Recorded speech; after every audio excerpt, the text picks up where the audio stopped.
What are hellish near-death experiences? What do they tell us about the reality of hell and the demonic realm? How common are they, and why are people so reluctant to study and discuss them? Our guest today, Dr. Steve Miller, is back for probably the third or fourth time. Steve, you are a favorite guest on this topic. You're working on, I believe, your fourth book on near-death experiences, if I'm not mistaken.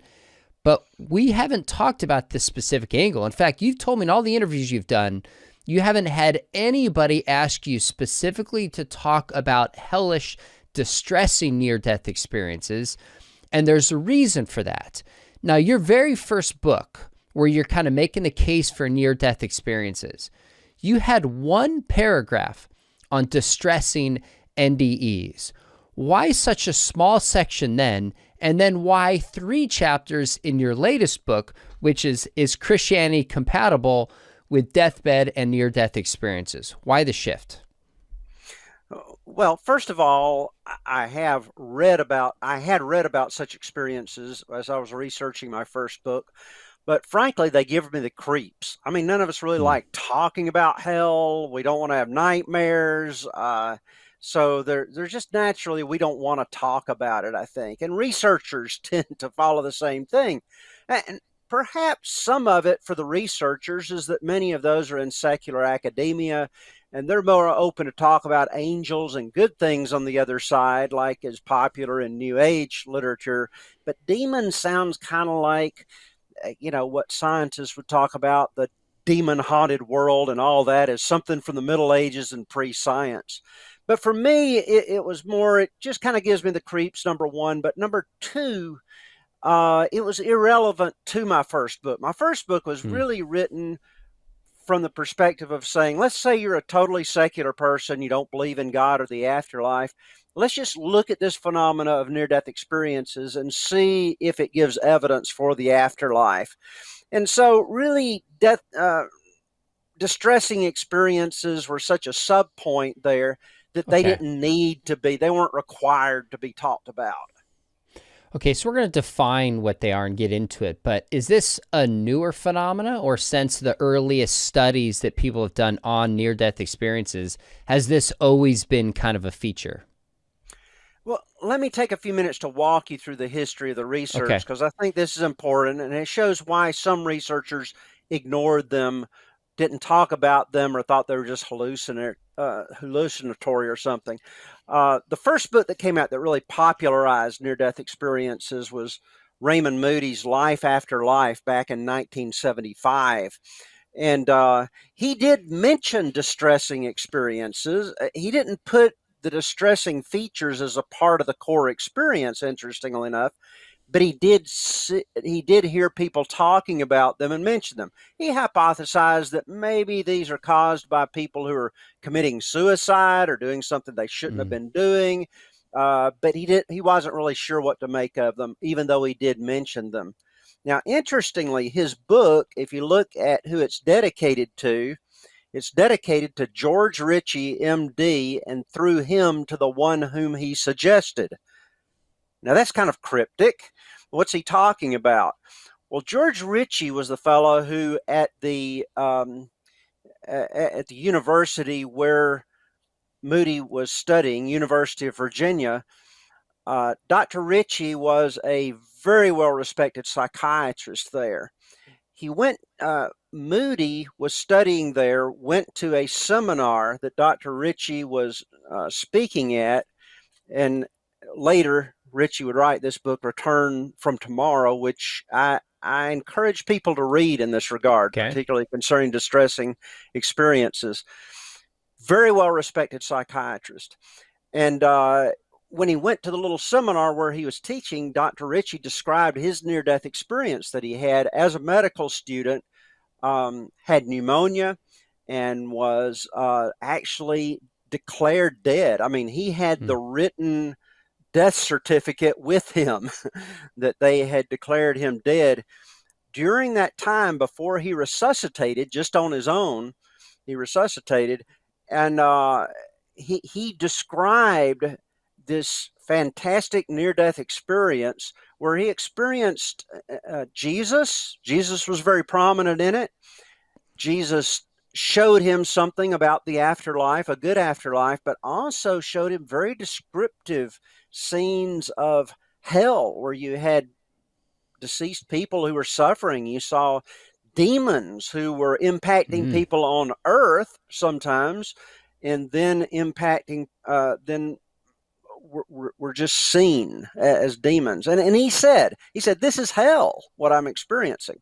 So Ritchie, although earlier had made some commitment to Christ as a young person, was following medicine, following his dreams, had pretty much put the Jesus stuff behind him. This is a very, very big turning point in his life.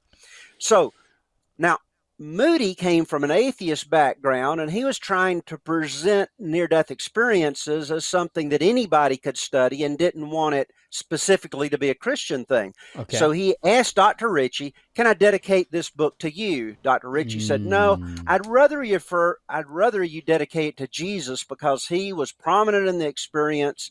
He's the one that gave me the experience." But not wanting to be so Jesus-y about the thing and maybe good for future study in secular realms, he just dedicated it to Dr. Ritchie and the one whom he mentioned, one being capitalized, who was Jesus. So from the very beginning, we had negative experiences from Dr. Ritchie, acknowledged by Moody, but some studies after that by cardiologists didn't find any of these experiences. And some people who are wanting to be a little more new agey with it, who lean that direction, they wanted to talk about angels and the good things, and maybe these experiences were just hallucinatory. But soon after that, just a few years after Moody published his book, Dr. Rawlings published a book called Beyond Death's Door. Now, a lot of people kind of rejected his as not being really scientific research. He was just telling stories from his patients. But this was a major change in Rawlings' life. Now, Dr. Rawlings, he was he was not just your average cardiologist next door. He was very well respected within his field, would teach on these themes, and was actually to a lot of the heads of staff at the Pentagon, former presidents and people like that he was a cardiologist for. So I think we need to take him seriously. Yeah. What a lot of people didn't like was before he discovered these experiences, he believed that at death, you just exited all the pain and suffering and you were just gone. There was no afterlife. Okay. But he had a patient one day. This was just a couple of years after Moody wrote his book. And Rawlings didn't believe in near-death experiences, of course. He had a patient that was on a treadmill and his heart stopped while he was on the treadmill. They were doing the resuscitation and they could bring him back for just a second, just enough for the guy to start screaming that he was in hell. He was experiencing hell. And he said, you've got to keep me alive, doctor. You got to keep me alive. He was just screaming, and you could see it on his face. This guy was serious. And every time they would bring him back, he would say, "I've been in hell again. You've got to keep me alive." Now, that really shook the doctor, and he began researching these experiences and began talking to his patients about them. He surmised that most patients weren't going to talk to you about a negative experience of this negative a caliber. But if you saw them right when they were being resuscitated, he felt like about 50% of his patients who had near-death experiences were experiencing these negative ones. Well, again, researchers didn't really take him so seriously. It wasn't a scientific study. It was just him talking about patients that he knew. Plus, he became very evangelical in his faith, and he was preaching Jesus in these books. He wrote this book and another one, To Hell and Back, Life After Death by Rawlings. And people thought, okay, well, he's just trying to preach his faith, and they just kind of dismissed him. But I would read him because he is a force to be reckoned with as an intellectual, as somebody who's very well respected in his field. After that, after many people were saying, oh, we're not going to believe Rawlings, maybe they're just hallucinatory, he had two books come out, Blessing in Disguise. This is one that I would really recommend if you want to go in depth. Yes, I have 3 chapters on it, but Blessing in Disguise Dr. Barbara Romer, a medical doctor. She's got a lot of these experiences in her book Okay. that are distressing. Blessing in disguise means it didn't look like a blessing when they had this experience, Mm, but it turned out to be a blessing in disguise because it was a wake up call for people. People would repent, get their lives right with God. They would change their ways, and then there was another book by um, Nancy Evans Bush on the same thing. They said finally the researchers came to the conclusion that probably 20% at least of near death experiences, mm. that's 1 out of 5, were actually distressing or hellish. They began to recognize them as such. And in fact, recently, some people will put that as a part of the core experience for near death experiences. Some of them are indeed distressing. That is so interesting. I had no idea about going back to Moody's book about 50 years ago now, that it was Almost tied to 50. somebody who had a distressing near death experience. And it's kind of been an undertone that's been a part of the research. But you say in your book that it's really been understudied. Now, we're going to get to some specific cases, but maybe you could lay out for us how they are different from near-death experiences as a whole. And what I mean by that is you've documented this in your book, and so has Jeffrey Long and Sabom and others, that there's common experiences of near-death experiences. So heightened senses, people seeing a tunnel and the light, loved ones, Jesus shows up commonly, certain feelings that people have. Like there's these common experiences people have. How do those compare and contrast with a hellish, distressing near-death experience? Sure. Well, in the hellish experiences, and I'll just read off Margot Gray described distressing experiences, and here are some just little bullet points of the type things they experience. But similar to the positive ones, they believe they have left their body. They believe they have gone to the other side. It is real, if not realer than real, distinguishing them from hallucinations where you wake up from it and say, wow, that sounded real then when I had it, but now I just know it was a hallucination. They Mm. actually have common features, unlike hallucinations. So that here are some of the features. Why would there be these common features? Why wouldn't it be just bad feelings or whatever your mind could come up with as far as monsters? Why, if it were a hallucination, wouldn't it just have an almost infinite variety? And yet we find these common features: a feeling of extreme fear or panic, Mm. emotional and mental anguish, a great sense of desolation, the brink of a pit, the edge of an abyss, a definite sense of being dragged down by some evil force, visions of wrathful and demonic creatures, intense cold or unbearable hot, sounds that resemble the wailing of souls in torment, fearsome noise. So, those are some of the things, some of the characteristics that we see in these negative uh, experiences, and you see why nobody wants to read about these. I want to read the happy stuff, Oh and my get excited goodness. and comfort people about the afterlife. It's not something I want to believe. Okay, so just for clarity, to make sure we're tracking, is a hallucination or a dream, there's typically a sense of, oh, I know that wasn't real. You can distinguish fact from fiction. But with near-death experiences and hellish near-death experiences, it's not only people are convinced that they're real, but they're convinced that it's almost more real than the world they regularly inhabit. Like these people are convinced that they had these experiences. Is that true? That's true. And as evidence of that, their life changes as a result. Psychologists look at things that actually produce life change because there aren't a lot of them. But these experiences afterwards, they are very much disturbed. Does this mean I'm going to hell? What do I need to do to stay out of such a place? Some will actually have an Mm. experience where they have both distressing and positive elements, such as the one we mentioned from Dr. Ritchie, but some will feel like they've gone to hell. Demons are attacking them. It's painful, it's horrifying. And then they actually look up and call out to God to save them, and He brings them out to the other side. So some actually have both, but they're convinced that this is real. And to show that, their lives change. Mm, The typical response is basically repentance. Something in wow. my life, whether they're a believer or not a believer, something needs to change in life is the prima facie response of these things, that this came into my life for some purpose. Okay, so if angels show up with some frequency, I forget the percentage of people who report them in near-death experiences. How common are demonic type beings in these distressing near-death experiences?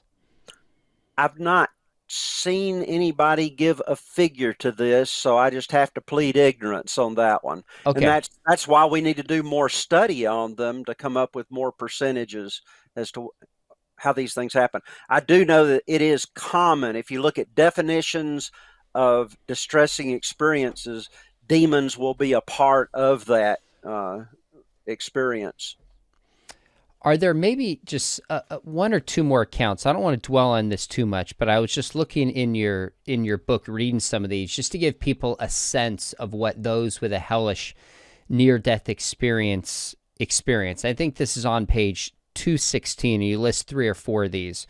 Of course, you could read others, but just give us a sense of kind of the experience of what people actually report when they've had a distressing near-death experience and they're willing to talk about it. I'll just read some of these off to try to get it Okay. right. It's These are quotes from people who've had them. It's a dusky, dark, dreary area, and you realize that the area is filled with a lot of lost souls. The feeling I got was they were all looking downward. They were all kind of shuffling. There was a kind of moaning. There were hundreds of them looking very dejected. Another one said, "A hell is a pit, and there's darkness, but there's also fire. I was in a place to which the Bible refers as outer darkness, and is not pretty. As real as this letter is, so is this place." Another one Mm. said, "I felt my body slipping down. It was cold, dark, and watery. When I reached the bottom, it resembled the entrance to a cave with what looked like webs hanging. The inside of the cave was gray and brown in color. I heard cries, wails, moans, and gnashing of teeth." Another one said, "I was led by Jesus from the side of bliss to a side of misery. I did not want to look, but he made me look, and I was disgusted and horrified and scared. It was so ugly. The people were blackened and sweaty and moaning in pain, chained to their spots." So these are horrifying experiences, and you can see why many people would never want to tell anyone else. Near death experiences, when they're good, people don't want to talk about them for fear that people will think they're crazy or believe in their hallucinations. But imagine you had a terrifying one, how much harder that would be to tell somebody, because it's almost like saying, "Well, I'm going to hell," to some people that are listening. So they tend to be extremely private about those. They say that those that actually share them, and which may be the reason that some of these cardiologists didn't hear negative experiences when they talk to them after their events, is that, number one, the person needs to have gone long enough to where they can process the Okay. event before they're willing to talk about it. Number two, they're only going to talk about it to someone that they really trust, that they've spent some time with, and are willing to share it with. So that 20% is probably on the low side. I Oh, would say probably more people have experienced it and just aren't willing to talk about it. Or Dr. Rawlings suggested that there were a few people he talked to who, when they were resuscitated, they talked about this experience and were horrified. But then a few days later, he asked them about it, and they're like, "What experience?" Apparently, they had just submerged it so deeply inside and didn't want to believe that it happened, that they just put it out of their minds. the closest I can remotely relate to is I remember the movie like 30 years ago, Ghost, and there's a few people that died, and like these dark, shadowy, demonic type beings go and just drag them to a hell type state. And I saw that, if I remember, as roughly a teenager, and that was like a disturbing image. Like, wow, it kind of just took something that was abstract and made it personal. I can still kind of envision that in my mind. I can only imagine for somebody who actually sees that and believes that it's real, how radical that would shift them. Now, Yeah. people And, you and talk, let me just say that even as you're saying those things, it seems so dark ages. I know we're not supposed to call it the dark ages anymore now that we know more about the Middle Ages, but it just seems like something pre-scientific, something we shouldn't be talking about right now. I do think that the 1900s, late 1800s, the secularism, the materialism that came through, philosophical materialism, has really made cowards of all of us to even talk about these things. Hmm. And even like when I read Carl Sagan, who wrote Demon Haunted World and things, he doesn't really give. He doesn't really look at the evidence, pro and con, in the things that I've read by him. He just kind of assumes that we're past all that because it seems so wild and crazy. So I think we've got to open up our minds and start listening to people when they talk about these experiences and other related evidence for this kind of personal evil on the other side. So there's a reluctance amongst people to talk about any near-death experiences, and you've talked about Yes. this in part because Mm-hmm. people think that other people think they're crazy, won't believe them, but then you add to it this element of it being hellish. I would imagine that a lot of these people think if I tell you, Steve, that I had a hellish near-death experience, that's an indictment of my character because I'm the kind of person who is destined to hell. I'm not even saying that's true. I'm saying that's probably how a lot of people might interpret it. So, is that part of the reluctance? I mean, who has these kind of hellish near-death experiences? Is it different from anybody who has near-death experiences, or do we just not have enough data to really know? I'd say we don't have enough data to get a percentage of it, but I think we can know in Dr. Ritchie's case, for example. He was a nice guy. He was trying to go into medicine. Yes, he had gotten wrapped up into himself when Jesus. When, his report was that Jesus asked him, "What have you done with your life?" And he said, "Well, I was an Eagle Scout, and I did this and that. I made these achievements, right?" And Jesus said, "Yeah, but what have you done for me?" So it's like Richie wasn't an evil person. He had just Hmm. gotten distracted in life, going after good things, but missing out on the best. So I get the feeling that some people who have experienced this, have just taken a wrong direction in life and need a wake up call. Maybe they're lukewarm spiritually where they used to be more fervent in their faith. Um, but maybe I should bring up my own experience, which was not Sure. really a near death experience, but similar to these other people, I didn't talk about it. And it wasn't because I thought I was going to hell or anything. It was just, it just didn't seem like the type thing that would edify anybody else. And I was studying for the ministry in college, trying to do the right thing. I didn't have any trouble in my relationship with God. I was trying to serve Him, move forward with my spiritual life. So, middle of the night, I had this very realistic dream that Satan was tormenting me. Hmm. And I would call to God, call out to God, and Satan would just laugh. It was like God couldn't save me out of it. And then I woke up and just, I don't know if I was in a cold sweat or what. I had a roommate, so I left the room and wrote it down. I remember my first words were, I just had a dream, or was it a dream? It was so realistic. It wasn't a near death experience, wasn't a deathbed experience. I was perfectly healthy, but it was some kind of a visionary experience of evil.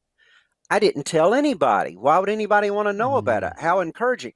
But I had a tendency to go through doubts and questions, about my skepticism through life, where I was always questioning things. A part of that was questioning my own salvation. Looking back, and it wasn't really until I started studying these distressing experiences that I saw my experience in context. And I thought, now, wait a Hmm. minute. Jesus himself had a personal experience with the devil, saw him, heard him like he was talking to him. Now, it wasn't because Jesus was going to hell. It wasn't because Jesus had taken a wrong path in his life. And so there are realities out there. And maybe sometimes some of us who are more spiritual, legitimately trying to follow God, have strong assaults by the enemy. I mean, in fact, that's very biblical when you think about it. I don't know why I thought it was Hmm. so odd.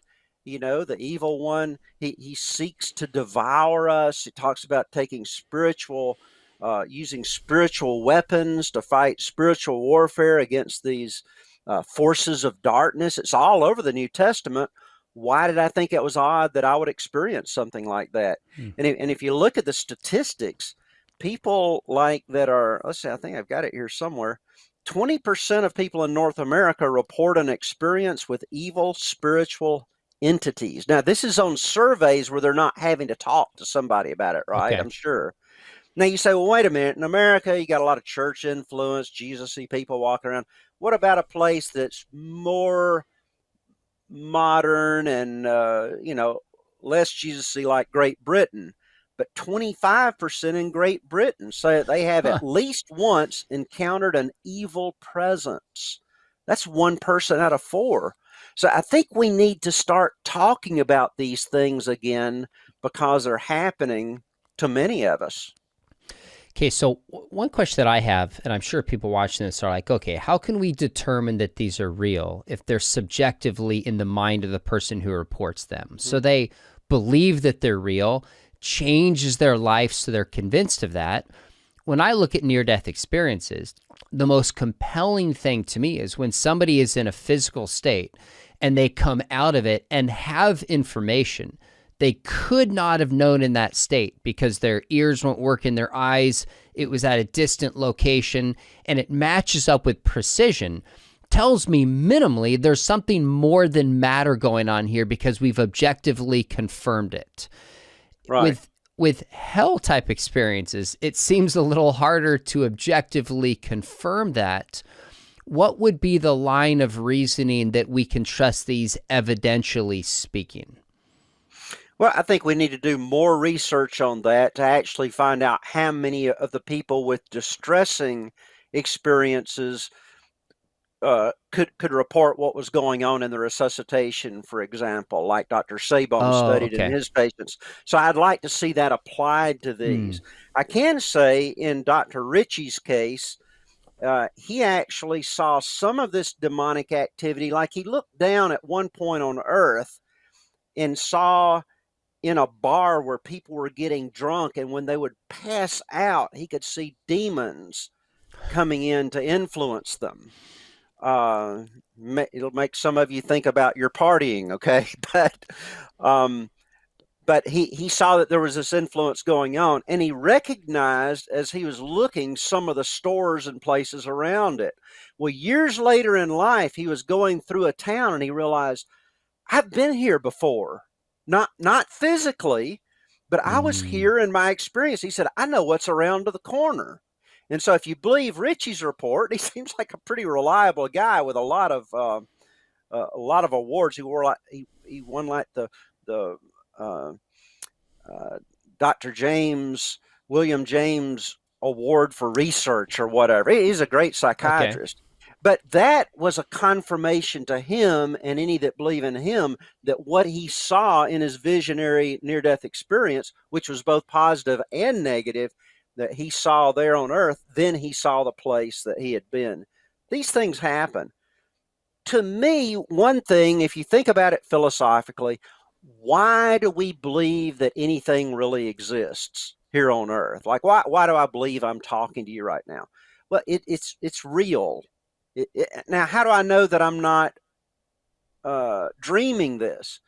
Because when I wake up from a dream, I look back and I realize that was less real than what we're calling reality now. So I think I'm warranted in saying that because of the degree of reality of me talking to you right now, that I believe this is real. And that's why we tend to believe in the things around us. And it's confirmed by a lot of other people who've seen these things as well. Others have seen your office here Sure. or mine. So I think in the same way with near-death experiences, both positive and negative, these people are saying it was real. It was. I remember the guy I was talking to about his near-death experience, who was on a church staff that I used to be involved with, and he just leaned across the desk and he said, "It was real. It was as real as me sitting across from you right now." Wow. Now, you say, okay, well, that was real for him, but what does that have to do with me? Well, if you look at it with legal evidence, those are the kind of testimonies you trust. The people who you can tell they have no reason to be lying about this experience. You trust them because of their character. This was an eyewitness event on their part. So many of these experiences, if they come from trustworthy people, I think I'm warranted in putting some belief into their experience. Hmm. And if you don't trust them, these things are so, you know, with 4% of the population experiencing near-death experiences, maybe over 80% of the dying experiencing deathbed experiences. And by the way, with deathbed visions, people do find, seem like maybe 30% of those were negative, Okay. according to Osis and Harrelson. If I've got that stat right, I believe that's true. But it was something like 30%. I'm saying, okay, so there are a lot of people who have negative experiences there. So there's this testimony, not just of the person I was interviewing, but you have all these other people giving testimony that have had the negative experiences saying, it's true, it happened to me. So even if I don't trust a lot of those individuals, I can assume that if I were to have such an experience, that I'd be saying the same thing they are. Mm. So believe my future self, who will probably have some type of deathbed experience when I see these. And if maybe a third of these are negative, then why shouldn't I trust them? Why should I just trust the positive ones? So those are several of my lines of evidence as we go into these. Okay, that's fair. That's definitely for those watching. If someone wants to do a doctoral dissertation, diving into this in more depth would be helpful, no matter what comes out of it. We need to do more research, and I would encourage you to do a lot of research going on right now with near-death and deathbed experiences. It just keeps increasing, so get involved. I love it. Now, here's one question. You've been on my channel a few times. I've had Dr. Jeffrey Long and Dr. Sabom, John Burke. I've been fortunate to have just some of the key players, and a somewhat common objection I'll get, I think it's from Christians, is, hey, this whole thing is demonic. Satan and demons could be deceiving us about this. Now, I don't believe that, but it's a fair objection, because if we have hellish near-death experiences and there's demons that are there, and demons are liars, how do we know we can trust anything that they say, not only in hellish near-death experiences, but then therefore in all near-death experiences? That's a legitimate concern, and it's something that in a lot of the conferences that I see, when I just look at the titles of the speakers, what they're speaking on or whatever concerning near-death experiences, it seems to be they don't take the negative ones seriously, and they don't take the possible existence of the demonic seriously. So when you just rule those out, you're just liable to believe in all kind of things that people say on the other side. As Christians, as people who, if you take the Old Testament and New Testament seriously, you realize that you're not just supposed to believe any vision that you hear.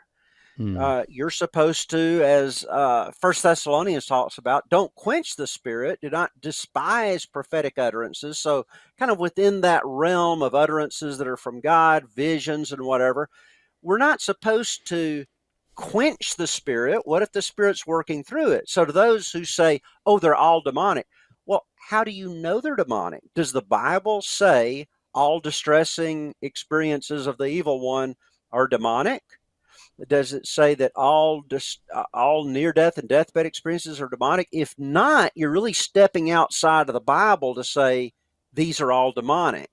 In fact, the prophets of the Old Testament, I believe it was Jeremiah, was he cautioned people, the false prophet, saying, why do you say, thus saith the Lord, when he has not spoken? So I think a lot of people want to make this all or nothing. Okay, they're either all of the devil or they're all good. The Bible says something in between. Don't quench the spirit, don't despise prophetic utterances, but examine everything carefully. Hold fast to what is good. So I think we have to do the same thing with people's experiences, especially if you go to YouTube and start searching near-death experiences or distressing. What is YouTube going to bring to the top in its algorithm? The ones that people have liked the most. Which ones are they going to like the most? The ones that are the most interesting, that aren't just the core experience that we see over and over again. Yeah. So I think we need to stay to the core experience. Watch out, because there are going to be false experiences there. Examine them carefully. How do we examine them? Well, number one, if they're just submitted and you don't know anything about the person, don't be naive. Solomon says the naive believes everything he hears. Don't just believe it because the person seems sincere. They may have mental issues. They may have been on drugs when it happened. They may be trying to get traffic to their own YouTube channel by giving an experience that might appeal to a lot of people, which means either they made the whole thing up, which has happened in publishing before, or they exaggerate in order to get more hits. So I'd say stick with the main experiences that are given to us by main researchers, physicians, and others that you can trust, and listen to those and evaluate each one for its own merits. The Bible gives us some other things. Number one, is it consistent with what God has said in the past? If it's teaching some kind of false doctrine, according to Galatians 1, even if it's an angel from heaven, supposedly, that's telling us, don't believe it. God's not going to contradict himself. Number two, what is the fruit of it? Jesus said a good tree can't produce bad fruit. A bad tree can't produce good fruit. Okay, you'll know them by their fruits. Well, in Dr. Ritchie's case, this produced good fruit in his life. In Dr. Maurice Rawlings' case of studying all his, it brought good results in those patients' lives and in his life as well. Dr. Sabone's second book talked about outcomes that were good in his patients, leading them to a stronger faith. Are some going to be led astray? Yes. But some are on a search and may come back if they're honestly seeking. Seeking ye shall find. So don't believe all the outcomes people give. People are in a search mode. And I think those are some of the principles we use to look at each one. But if the Bible doesn't say all these are the devil, why should we? Examine them and use your common sense and biblical data and draw your own conclusions. That's really helpful, not take the extreme of accepting them all, but rejecting them all. And I think the passage you referred to in Matthew 7 about judging a tree by its fruit. Now, what Jesus meant by fruit, if you just look in the context of that passage and the Gospel of Matthew, is the fruit of repentance. That's what he means by fruit, not some subjective experience that somebody has, but fruit of repentance. And particular in the cases of distressing NDEs from the preliminary data, this is scaring the hell out of people, pun intended, to think, wait a minute, I got to get my life right. There's scary stuff on the other side. It's at least minimally caused people to think about questions of eternity in a way they hadn't before. Doesn't seem like the kind of thing as a whole demons would invent. So I think that's a fair push back on this. Now, some have suggested there's a lot of naturalistic and other explanations to this we can't get into, but I've seen at some of the national conferences and some of the other books that there's a huge New Age backing behind some of and interpretation of near-death experiences. And so some have suggested that maybe these hellish near-death experiences are people just resisting kind of the disillusion of the self at death, that people are afraid to let go and enter into kind of the oneness of reality in kind of an Eastern sense. Is that reasonable? Is that possible? Well, I think as good thinkers and scientists, we need to take any hypothesis and look at it and see if it fits with the data that we found. People did suggest certain things like that when they were trying to dismiss the distressing experiences. Those with more of a New Age take on things would say, oh, there's this disillusion, there's this disseminating of self, going into the all the great mind, impersonal mind of God or whatever on the other side. And people that resist that, maybe they're having this distressing experience. I don't see any evidence from the experiences themselves that people are resisting something like that, Mm. that are going into these experiences. In fact, in regular, normal, well, I shouldn't say normal because we have a lot of each going on, but in the positive near death experiences, I don't see any disillusion of self there at all. I see people Mm. going, they're very aware of themselves. It is their lives that are being reviewed on the other side. They're actually talking to other beings. Their self is still intact. So it doesn't seem like that they're submitting to some kind of disillusion of self. Why are they having a good experience when their self seems perfectly intact? But I Mm. think we need to look at those type hypotheses and look at them. But I think now that we've gone along later and we've got more experiences from people like Barbara Romer and Nancy Evans Bush, we can look at those experiences and say, well, I don't really see any resistance to anything going on there particular in the experience Mm. itself that would cause for that type of interpretation. I guess we began with the assumption that New Age is true and need an explanation for this. This would presumably fit the data, but then when we look at the actual data, there's no evidence. People are really resisting this in the way it's described, so it at least calls that into question. Now, I have seen, you've sent me some links to some of these conferences, how when it talks about near-death experiences, it also moves into kind of mediums and others who are saying, wait a minute, if we've talked with the dead in these near-death experiences, maybe we should seek this in some sense. Like if our deceived loved ones can be conscious on the other side, as near-death experiences kind of, and the Bible indicate, it makes sense that many students of near-death experiences might be tempted to try to make contact through a medium. Is that wise? What caution would you give there biblically? And maybe what is the difference between using a medium and just between seeing somebody on their side, regular near-death experience or hellish near-death experience? Sure. Several things we could go into there. Nancy Evans Bush, she's a good thinker who wrote the book on distressing experiences, Dancing in the Dark. She suggests that a lot of the New Age influence on near-death studies came because in 1975, when Moody wrote his book, it was really kind of the height of New Age thinking. And this was a new thing that was Mm. coming up, and it seemed very scientific.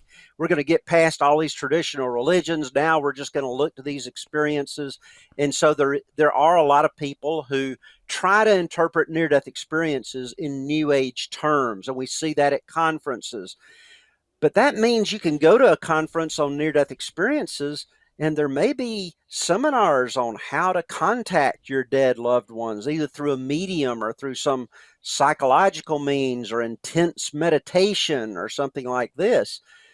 And I remember receiving an email from a distraught person, I believe he was in England, who had lost his wife. And he said, I just want to talk Mm. to her one more time. Is it okay if I Mm. go to a medium and try to make contact? I understand that pull. I lost my own wife. She died in her 30s of Mm. cancer. It would be neat to talk to her again. Why don't I do that? Well, biblically, in the book of James, we read that whatever you're seeking, it says seek God, seek God. He's generous with his wisdom. If he doesn't give something to me, like if I want to know some information about my deceased wife, if I pray about that and he doesn't give me any information about him, I need to trust God that he's a good God and I don't need that right now. Okay. So if any man lacks wisdom, let him ask of God, who gives to all men generously and out without reproach, and it will be given to him if it's something that I need. But we won't see all things clearly until we die. We shall see all things clearly just as he sees them now, according to 1 Corinthians 13. So we need to be content with less than perfect knowledge. The problems I see happening with these people who want to make contact with the other side is when you read, I actually read one of the one of the mediums who's very popular, gets paid a lot for his insights, supposedly from the other side. And he says, it's all good on the other side. You need to just relax and accept it as good. If you're channeling someone or if you've got a spirit guide, it's all good. And I'm saying there's several reasons to not believe that everything's good on the other side. One is studies of mediums. Mm. In studies of mediums, if you look at the summary studies of studies in the past, one good summary study said that they're just as much wrong as they are right, maybe 50-50. Like they'll give a reading Okay. on a certain person and say, is this one correct or not? And they either get it right or not. Another one says that they approach like 60% right, which would say this is a study of past studies. They used a little different configuration of the evidence and came up with maybe 60% of the time they were right. But listen, if they're wrong 40% of the time, would you trust a witness at a trial that had already been wrong in 40% of the things they had stated? So I think there's evidence from studies of mediums that some of them seem to have knowledge they shouldn't be able to have. Some of the people that studied them, like William James and others in the late 1800s, early 1900s, said that some of these were just very deceptive, particularly ones that were doing it for money. They said they could deceive brilliant, objective people. Watch out for that crew. It's a bad industry. So be careful of that. But studies of demons as well. You interviewed the fellow Richard Gallagher from I Columbia did, yeah. University, very respected psychiatrist who didn't believe in all this stuff. That's But right. when he began to go to people who are trying to exorcise demons, he said, number one, these sometimes they're exhibiting superhuman strength, which is not a psychological, thing that should be happening. Number two, sometimes they knew things that I only knew in my mind. How could they have known that? That does not work well with some psychological theory. And they would just be evil. They wanted to do evil to their hosts. And oftentimes, if you read his book, they would imitate angels. They would act like they were angelic beings, but then later would admit that they were, oh, well, I'm really a deceased relative, and then would later admit, no, I'm really a demon. And so, since these are all about deception, all about destroying you, it makes sense that the Bible, even if you don't, now, Sean and I believe we have adequate evidence that the Bible is an inspired book. But even if you don't, just take it as a wisdom tradition of hundreds and hundreds and hundreds of years. Over and over and over, there are verses saying, do not listen to mediums. Do not go to mediums for knowledge. Do not use occult methods of trying to consult with the dead and these type things. There are reasons for that, and it's for our protection, because I believe there's good evidence there is evil on the other side. And how do you know if you're trying to make contact on the other side that what you find is someone who's evil or someone who's legit? So near-death and deathbed experiences come to us unasked for. It's not a result of deep meditation. It's a passive thing that happens to us. Like Abraham's walking along and he gets a vision, okay? He wasn't in meditation trying to communicate with the other side. It comes upon you. But when people actively try to make contact with the other side, that's when we get into the dangers. And listen, over the past 20 years or so, the number of people who claim to be mediums, who claim to have contact with the other side, occultic things have just exploded. So we need to especially be careful here, and be careful of those who are in near-death experience research, but are drawing that into their themes. I don't think it's that good a fit with what we see in near-death experiences, but they're trying to force it in there because that's a part of their worldview. That's a huge difference between somebody intentionally trying to talk with the other side through a medium or some other means, and a near-death experience coming to you when you're not looking for it. Yes. Both assume that there's consciousness on the other side, and both are kind of evidence that we're not just our bodies. Yes. Even in the case of some of these mediums that get things right, I would attribute that to demonic information. I mean, I have a friend of mine, I won't mention, who distinctly was playing with a Ouija board and said this thing knew stuff it could not have known, scared the bejesus out of me, ended up becoming a Christian. That's what it took. So that kind of information shows that there's a kind of consciousness on the other side, similar to near-death experiences. But just because we can experience them suddenly interrupting our lives doesn't mean we should actively search after them. In fact, the Bible over and over again discourages such behavior. That's really, really helpful to know. Now, tell me a little bit about this conference that you sent me.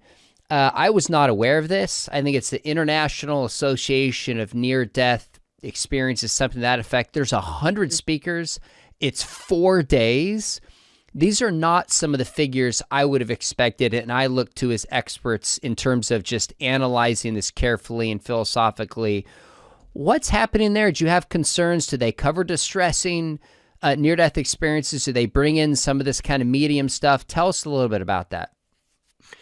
I've not actually been to the conferences. I've just done like you and looked at them on the web and was very concerned with some of the people that they would have speaking or would be advertising through the sites, advertising their services. It's probably in the name of open-mindedness that we want all kinds of views here. And here's a person saying that they offer a type of therapy with deep meditation that will help you meet with a spirit guide who will help you. And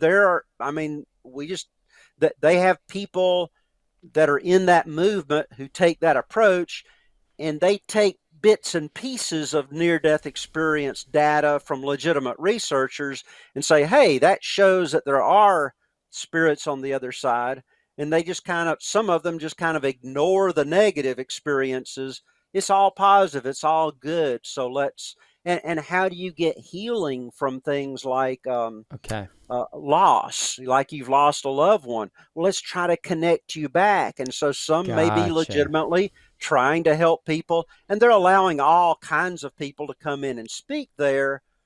But let's just say they've broadened past near-death experience research and gotten into some other areas that I think are quite dangerous. Well, if you ever decide to go, I'd love to do a report on what is there and what people are saying and the recent data. I think that'd be really interesting. I don't have 4 days to do it right now. Even 2 days would be fascinating. But if you're ever motivating your research to do it, let me know. Maybe we'll meet up or we'll do a story on it. It'd just be fascinating for folks outside of that to know what's going on. So let me mention that because of that, though, so much of my research and writing has been trying to fight against secularism and to say, listen, there really is more to this world than just the material world. The new atheism came on really strong after 9/11. And so our attention has been there. At the time that as apologists, our attention has been focused on defeating those. I think a lot of these, we've not noticed that people are no longer believing in materialism. They're believing very much in a world out there, but they're trying to use spells. They're trying to use Ouija boards. It's a new paganism, which I think a lot of apologists need to start addressing. Yes, we need to keep addressing the atheist, but it's this new spiritualism that has a lot of dangers that's not rooted in good, solid research. That's a good word. We try to cover it more so here, and we'll continue to do so. What would you say to someone, Steve? Maybe you've had this conversation, maybe not. I've had conversations with a handful of people who've had near-death experiences. One of our former students in our apologetics program at Biola had a radical one, time slowed down in a car crash, was protected by somebody who was wearing white, identified it as Jesus, came out and just completely turned her life and her values upside down. Had a conversation with a pastor in my city who just sat down next to me. He didn't know I was preparing a lecture on near-death experiences and says, "Can I just tell you about a recent near-death experience I had?" I was like, "Sure." I mean, so I've had a few conversations, but never with somebody who's had a distressing near-death experience. What would you say to somebody if they're watching this and they've had one, or maybe somebody who knows somebody who's had one? Be quick to hear, slow to speak. Number one, take the person seriously. Now, the person may have mental illness. The person may have been on drugs. There are all kind of possibilities. Okay. But when pastors shut people down by saying, "Well, I don't see that in the Bible," or "That's of the devil," and just dismiss it, you don't listen. If they cared enough to tell you about that experience, they're not going to tell you the whole thing right off, probably. They're going to test you to see if you think they're crazy or demonic or whatever. But you need to keep asking them more about it. Take them seriously. Tell them you've heard about these experiences and that they seem like they've happened to a lot of people, that you're not the only one. Listen to, these are things I wish people had talked to me about after I'd had the experience. Since we weren't talking about them in the Christian school I was in, I assumed that I was the only one. You want to know that there are others experiencing. Talk to them. Listen. You're not an expert on it, probably. I'm not a total expert on distressing experiences, but tell the person, "I'll help you do some research on this if you want to. Why don't we read this book by Dr. Romer, Blessing in Disguise, or read the 3 chapters Steve Miller has on it, relating it to Christianity and the Bible. Let's talk about it. Put yourself in their life, be willing to help, and just love the person.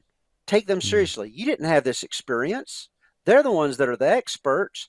Be scientific in that you're going to do observations. You're going to learn rather than just spouting forth information. Pray for the person. Pray together with the person. You need wisdom from God to discern. Was this something from God? Was it from the devil? By the way, if you're contacting demons on the other side, and these demons often will be lying, saying your life was not even real, your family wasn't real. What I was hearing on the other side was, say, God can't help you. I can do whatever I want to you. Well, you don't believe a liar, right? So if you're hearing untruths from the other side and it's demonic in nature, we need to come to the Word of God. We need to say, what is the truth? And realize that it's not odd to be attacked. One fighter pilot told me one time, he said, "I've never once flown over the right target without being fired at." Well, why should it seem so odd to us, if we're trying to follow God and follow Jesus, that we're going to get an attack from the enemy? So normalize it for them. This is a part of the world we live in. We've got how many people? Maybe a third of the people. I forgot the percentage already, but in America and in Britain, who feel like they've been attacked by some evil source. Let's talk about it. Let's pray about it. Let's work through this together. Don't let this be the only conversation. Let's keep talking about it. That's really good encouragement. Now, we're going to do a show down the road where we just talk about how to minister to people who have had near-death experiences. You and I are going to come back and do that in depth. Our next show we're going to do in a few weeks is, I get asked more than anything else, don't near-death experiences affirm universalism? So we're also going to come back and talk about that in a few weeks. But maybe just to wrap this up, can you sum up for us some of your outcomes from studying distressing near-death experiences? I just lost you in the last part of that. Just sum up what I got out of this. Number one, this has helped to me to confirm the biblical worldview that so many liberal theologians dismissed years ago. They thought you couldn't believe in the biblical worldview of the New Testament with demons and angels and miracles and all this. And yet, when I'm studying just secular authors and others that are writing about these experiences, I'm saying, wow, this looks like the New Testament worldview. So it has helped me in my faith. it has helped me personally in dealing with my own negative visionary experience. Uh, it has also helped me very much in understanding the lure of people getting into mediums and others to find out Mm. about lost loved ones, and that we've got a lot of teaching that we need to do to warn people about the pitfalls of those and what can happen if you follow that. I would recommend people to read Richard Gallagher's book, again, Demonic Foes, to see what's going on, because you're in college, it's innocent. You get an Ouija board, you're just experimenting with things, right? But often Gallagher said the people who were the most into these things, that were being distressed or possessed, at some point they they not only started playing with this, but made some kind of commitment to the other side, the evil other side, in order to maybe get something, like to get a Mm. girl to love me, or to get riches, or to be successful at school, making deals. Stay away from that. That stuff's dangerous. So I really see a motivation to live for things that matter, to live for God, because my struggles in this life are not just with flesh and blood things, or writing things, or teaching things, issues. There's a spiritual battle going on. And for me, this study has made it all the more real. Steve, I really appreciate how careful you are in your research, not to go beyond what the data shows, to admit when you don't really know where the evidence points in a certain case. Appreciate that you're always biblical on this, but also pastoral, that these aren't just abstract numbers we're studying, but real people who've had these experiences, and in some cases had terrorized them and turned their lives upside down, most for the good when it's all said and done. So we will have you back for sure. Always appreciate you taking the time to come chat with me. I hope folks will check out your book, Is Christianity Compatible with Deathbed and Near-Death Experiences? Is Christianity compatible with deathbed and near-death experiences? And chapters 10, 11, and 12 are really what we unpacked here, even in some more depth. So we'll have you back, but for those of you watching, before you click away, make sure you hit subscribe. We've got some other interviews coming up. A former Muslim from the Revolutionary Guard in Iran. We've got some other topics on near-death experiences, evidence for the Bible. You won't want to miss it. Make sure you hit subscribe. And if you thought about studying apologetics, we've got the top-rated program, Talbot School of Theology, Biola University, totally distance-based.